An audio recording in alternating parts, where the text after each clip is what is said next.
हल्कू ने आकर स्त्री से कहा, सहना आया है, लाओ जो रुपए रखे हैं उसे दे दूं, किसी तरह गला तो छूटे। मुन्नी झाड़ू लगा रही थी, पीछे फिरकर बोली, 3 ही रुपए हैं, दे दोगे तो कम्मल कहाँ से आवेगा? माघ पूस की रात हार में कैसे कटेगी? उससे कह दो फसल पर दे देंगे, अभी नहीं है। हल्कू एक क्षण अनिश्चित दशा में खड़ा रहा। पूस सिर पर आ गया। कम्बल के बिना हार में रात को वह किसी तरह सो नहीं सकता, मगर सहना मानेगा नहीं। घुड़कियां जमावेगा, गालियां देगा। बला से जाड़ों में मरेंगे, बला तो सर से टल जाएगी। यह सोचता हुआ वह अपना भारी भरकम डिल लिए हुए स्त्री के समीप आ गया और खुशामद करके बोला, दे दे, गला तो छूटे, कम्बल के लिए कोई दूसरा उपाय सोचूंगा। मुन्नी उसके पास से दूर हट गई और आंखें तरेरती हुई बोली, कर चुके दूसरा उपाय, जरा सुनूं तो कौन सा उपाय करोगे? कोई खैरात दे देगा क्या कम्बल? न जाने कितना बाकी है जो किसी तरह चुकने ही नहीं आती। मैं कहती हूँ तुम क्यों नहीं खेती छोड़ देते? मर मर कर काम करो, उपज हो तो बाकी दे दो। चलो छुट्टी हुई, बाकी चुकाने के लिए तो हमारा जन्म हुआ है। पेट के लिए मजूरी करो, ऐसी खेती से बाज आए। मैं रुपए न दूंगी, न दूंगी। हल्कू उदास होकर बोला, तो क्या गाली खाऊं? मुन्नी ने तड़प कर कहा, गाली क्यों देगा? क्या उसका राज है? मगर यह कहने के साथ ही उसकी तनी हुई भौहें ढीली पड़ गईं। हल्कू के उस वाक्य में जो कठोर सत्य था, वह मानो एक भीषण जंतु की भांति उसे घूर रहा था। उसने जाकर आले पर से रुपए निकाले और लाकर हल्कू के हाथ पर रख दिए। फिर बोली, तुम छोड़ दो अब की से खेती, मजूरी में सुख से एक रोटी तो खाने को मिलेगी, किसी की धौंस तो न रहेगी। अच्छी खेती है, मजूरी करके लाओ, वह भी उसी में झोंक दो, उस पर धौंस। हल्कू ने रुपए लिए और इस बात पर बाहर चला गया मानो उसका हृदय निकाल कर देने जा रहा हो। उसने मजूरी से एक एक पैसा काट कर 3 रुपए कम्बल के लिए जमा किए थे। वह आज निकलने जा रहा था। एक एक पग के साथ उसका मस्तक दीनता के भार से दबा जा रहा था। पूस की अंधेरी रात, आकाश पर तारे भी ठिठुरे हुए मालूम होते हैं। हल्कू अपने खेत के किनारे ऊख के पत्तों की एक छतरी के नीचे बांस के खटाले पर अपनी पुरानी गाढ़े की चादर ओढ़े पड़ा कांप रहा था। खाट के नीचे उसका संगी कुत्ता जबरा पेट में मुंह डाले सर्दी से कूं कूं कर रहा था। 2 में से एक को भी नींद नहीं आ रही थी। हल्कू ने घुटनियों को गर्दन में चिपकाए हुए कहा, क्यों जबरा, जाड़ा लगता है? कहता तो था घर में पुआल पर लेटा रह, तो यहाँ लेने क्या आए थे? अब खाओ ठंडा, मैं क्या करूं? जानते थे मैं यहाँ हलवा पूरी खाने आ रहा हूँ, दौड़े दौड़े आगे आगे चले आए। अब रो नानी के नाम को।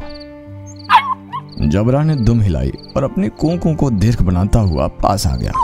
हल्कू ने कहा, कल से मत आना मेरे साथ, नहीं तो ठंडे हो जाओगे।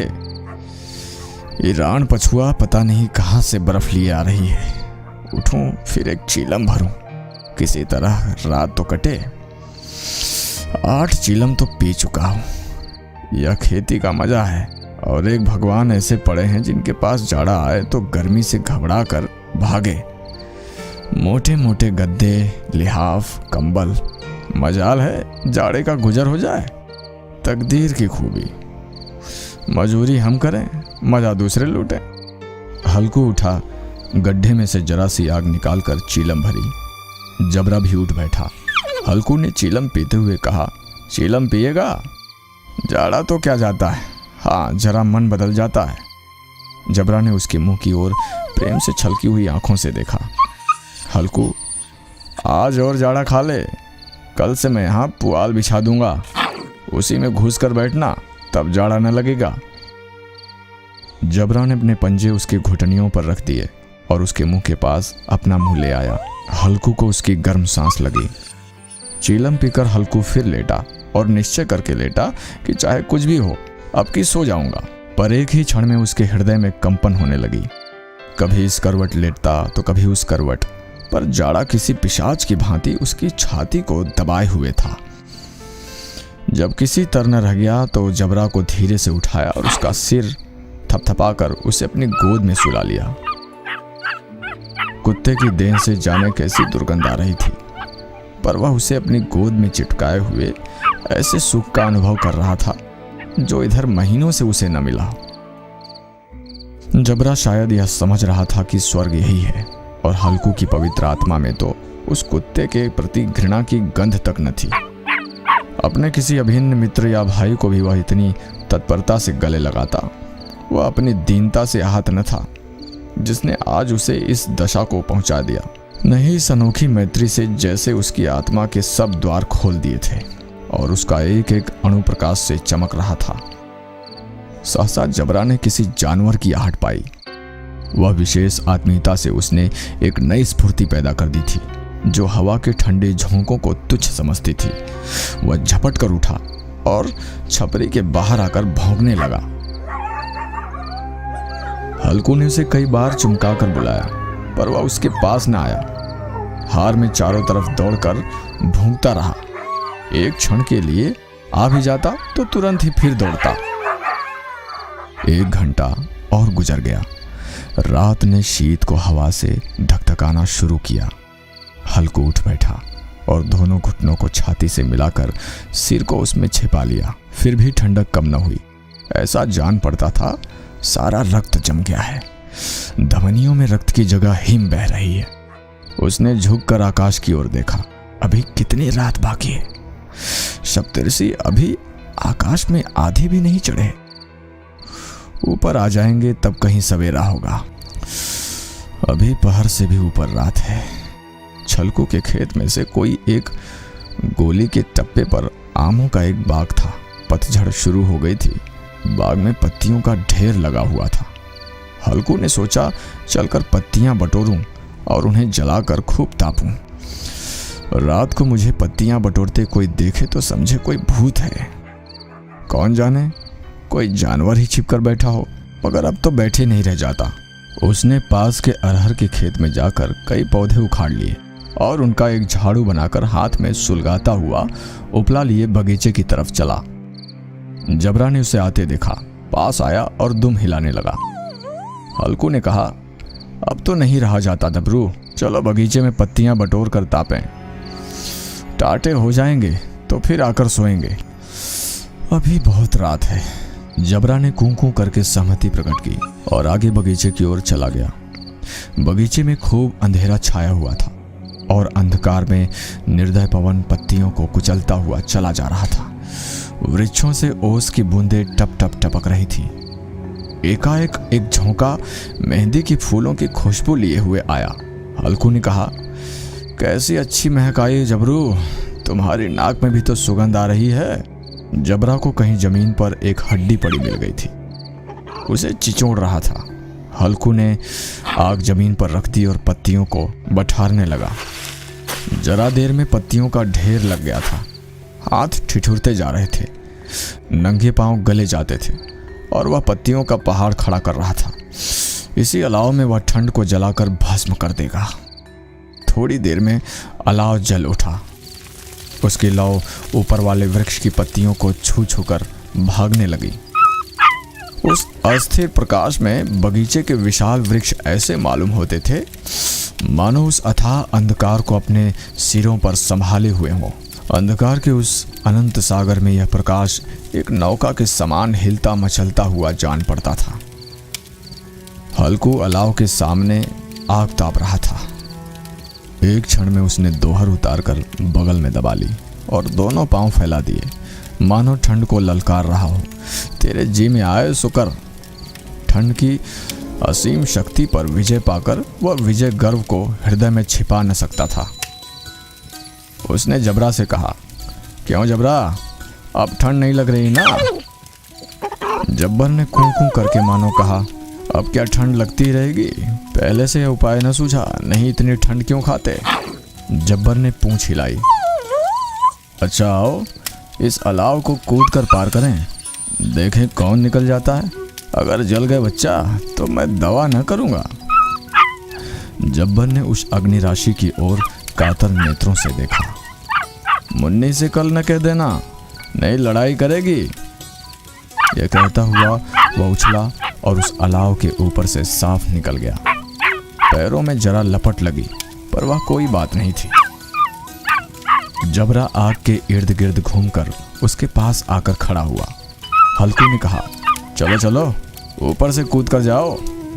वह फिर कूदा और अलाव के इस पार आ गया। पत्तियां जल चुकी थीं। बगीचे में फिर अंधेरा छा गया था।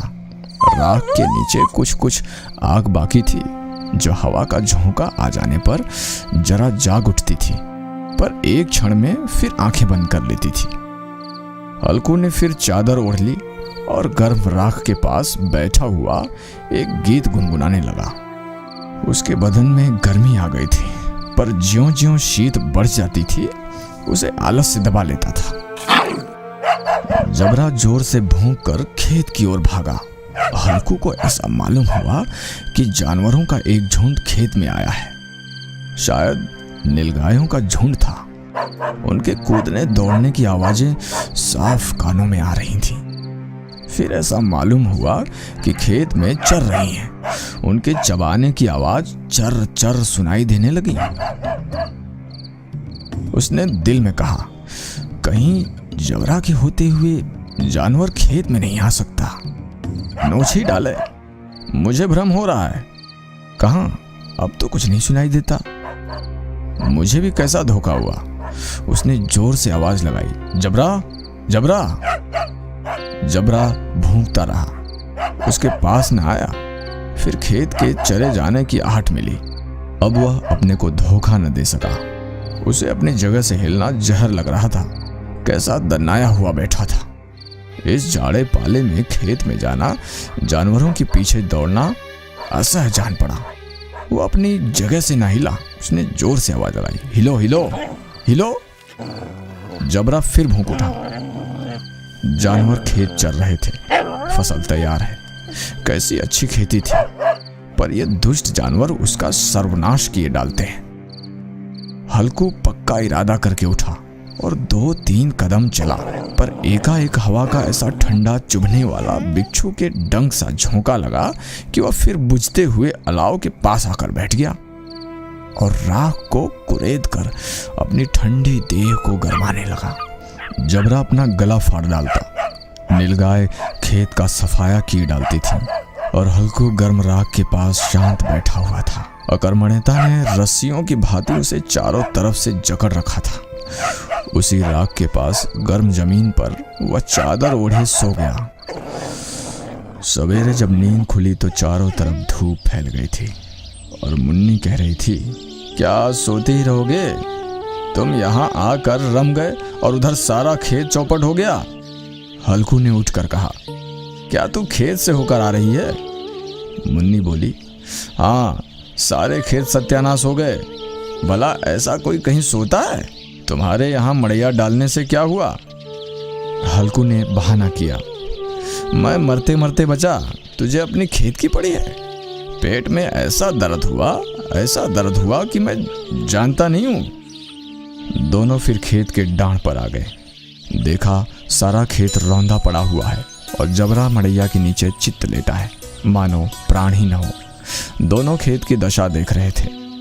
मुन्नी के मुख पर उदासी छाई थी, पर हल्कू प्रसन्न था। मुन्नी ने चिंतित होकर कहा, अब तो मजदूरी करके माल गुजारी भरनी पड़ेगी। हल्कू ने प्रसन्न मुख से कहा, रात को ठंड में यहाँ सोना तो न पड़ेगा।